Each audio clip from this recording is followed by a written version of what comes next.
Dear students, a very good morning to all of you. I am Lakbir Kaur and I welcome you all in English class. Today we will read poem of literature reader book, that is Trees, and it is written by Joyce Kilmer. Are there any trees near your home? Poet पूछ रहा है क्या तुम्हारे घर के आसपास कोई trees हैं, पेड़ पौधे हैं. Have you noticed how their appearance changes with the seasons. कहता है कि आपने उस पर नोटिस किया है कि सीजन्स के जैसे जैसे सीजन्स बदलते हैं, मौसम बदलते हैं, तो ट्रीज़ की जो अपीयरेंस है, इन जो पेड़ पौधों की जो अपीयरेंस है वो भी चेंज हो जाती है ना. इनके पत्तों का रंग चेंज हो जाता है, कई बार इनके पत्ते बिल्कुल झड़ जाते हैं सीजन्स में, है ना. तो रीड दिस पोएम, कहता है ये पोएम रीड करिए. Where the beauty of a tree is compare to the beauty of poetry. जहाँ पे उसने पोएट ने ब्यूटी ऑफ ए ट्री, एक ट्री की जो सुंदरता है, ट्री हमारी धरती का जो है श्रृंगार है, means ornaments to the earth हैं ट्री. तो वो कहता है कि उसने जो पोएट ने जो है ब्यूटी जो है, सुंदरता जो है ट्री की, किसके साथ कंपैरिजन किया है उसका, ब्यूटी ऑफ पोएट्री. जैसे कवि जो हैं अपनी पोइट्री लिखते हैं, कविताएं लिखते हैं, तो उसके साथ उसने पोएट ने उसको कंपैरिजन किया है. तो let us start this poem.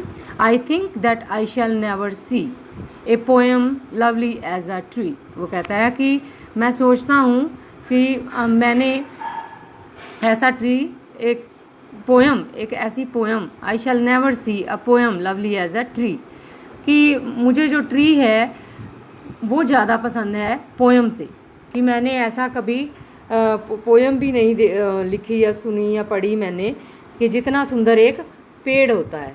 A tree whose hungry mouth is pressed. कहता है कि एक ऐसा ट्री जिसकी जो रूट्स हैं वो जो धरती से ही वो न्यूट्रिएंट्स लेता है ना. ट्री जो है पानी, न्यूट्रिएंट्स वगैरह, और उसकी जो जड़ें हैं वो धरती के अंदर, उसका जो मुंह है वो खुला रहता है. Is pressed. Pressed is another word you can use here, is pressed against the earth sweet flowing breast. वो कहता है कि जो अर्थ की स्वीट फ्लोइंग ब्रेस्ट है, अर्थ की जो चेस्ट है, उसमें से वो जो है न्यूट्रिएंट्स लेता है और बढ़ता जाता है. A tree that looks at God all day. और कहता है एक ऐसा पेड़, यहाँ पे पेड़ का उसने पोएट ने पर्सोनिफिकेशन कर दिया है. Personification means that the poet is treating tree like a human being.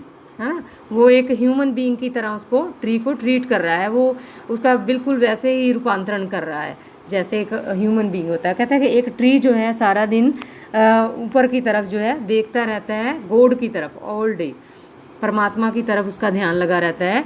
And lift her leafy arms to pray.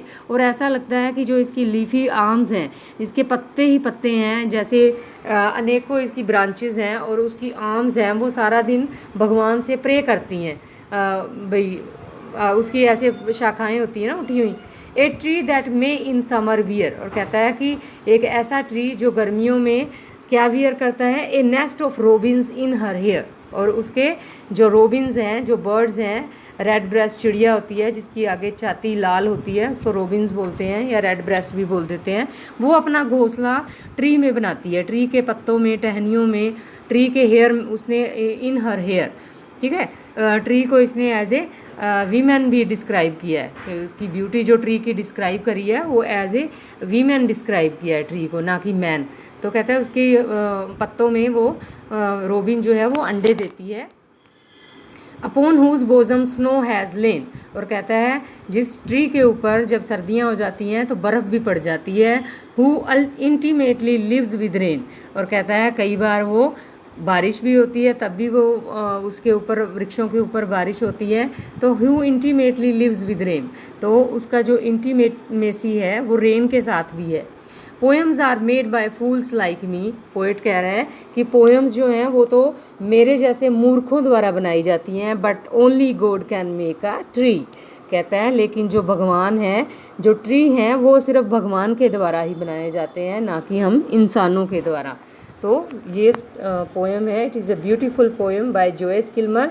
I hope you all will like it. Thank you and have a nice day.